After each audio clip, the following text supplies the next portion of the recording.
자, 다음은 돌아온 캉테의 첼시가 이번에는 브라이튼을 홈으로 부르고요. 크리스탈 팰리스와 노리치가 만나기로 됐습니다. 자, 정지훈 기자님, 이 캉테가 복귀전에서 그래도 좀 괜찮은 경기력을 보여줬어요. 유일한 뭐 희망이었다고 볼 수 있을 정도로 잘하더라고요. 그리고 귀엽잖아요. 어쨌든 첼시가 좀 중원에 활기를 좀 찾았고요. 비록 첼시가 근데 2승 2무 2패가 되게 많아요. 지금 첼시가 이제 골드실에 밀려서 10일인데 부진한 것처럼 보이긴 하죠. 그러니까 뭔가 초반부터 맨유에 지고 맨유 금기였는데 계속 나왔네. 맨유에 4대0으로 지고 그 뒤로 뭔가 이렇게 해서 좀 첼시가 되게 부진할 것처럼 보였지만 결과적으로는 2승 2무 2패 맨유랑 첼시, 토트넘 승점 다 같아요. 근데 이제 순위만 나눠져 있는 상황인데 그러니까 확실히 이번은 이제 첼시의 이런 순위를 보면서 빅2는 확실하다. 빅2는. 근데 나머지 이제 빅6 중에 4팀은 레스터와 에버튼 정도까지 껴서 오히려 빅6가 좀 뒤로 밀린 느낌이에요. 그러니까 영어로 8이라고 해야 되나요? 제가 좀 영어 약해서 빅8! 빅8도 아니고 근데 그게 빅8이라고 나누신 게 굳이 그 어떤 팀을 위해서 혹시 따로 만드신 건가요? 규정을? 아스날을 위해서요. 어쨌든 첼시가 좀 이렇게 뭔가 불안한 것 같지만 승점이 이렇게 나쁘진 않은 편이고요.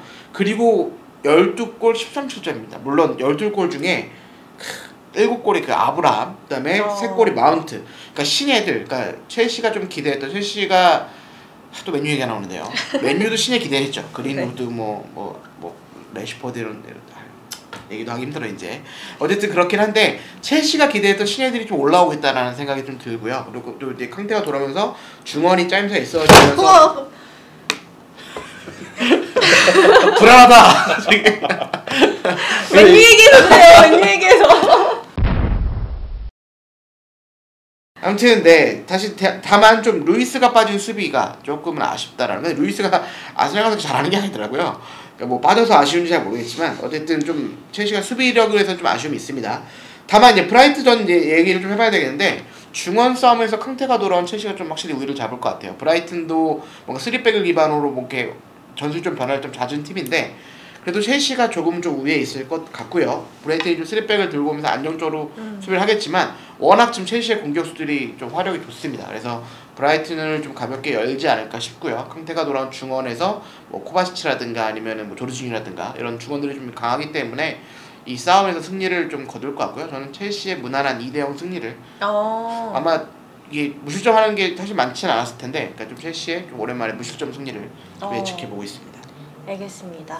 다음 경기는 이 크리스탈 팰리스와 노리치의 경기인데요. 네. 지난 라운드 이 두 팀 모두 좋은 결과를 가져가진 못했어요.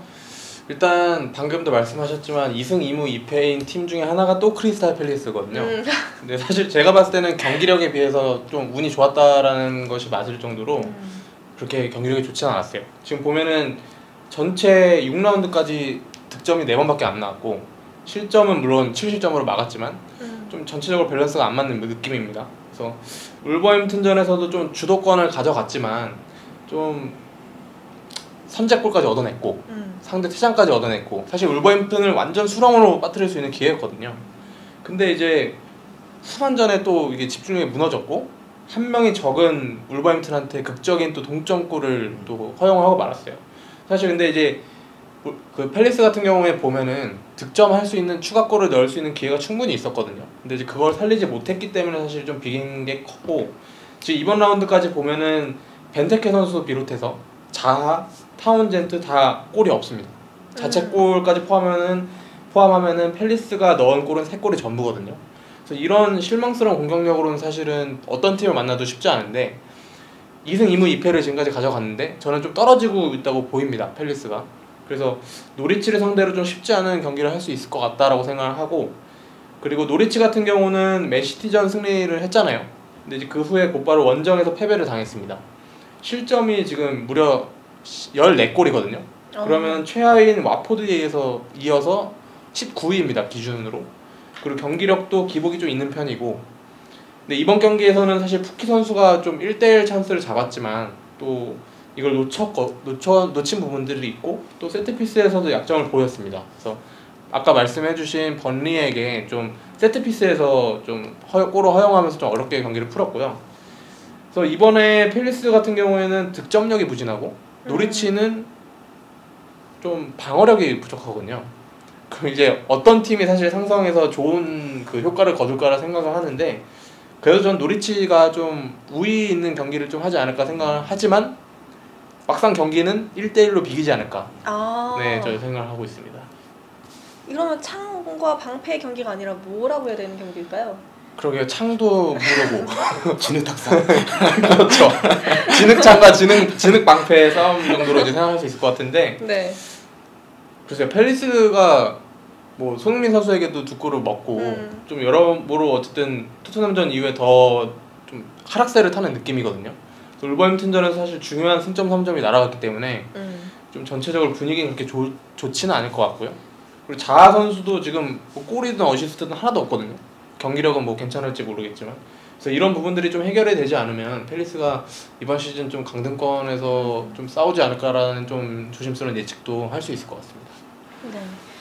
뭐 마무리하기 전에 첼시와 브라이튼의 경기를 예상을 안 해주셨어요. 승부 그 점수를 스코어 예상을 안 해주셔가지고 첼시의 무난한 2대0 승리를. 첼시는 제가 볼 때는 그러니까 무실점 하겠다는 얘기를 했었잖아요. 네.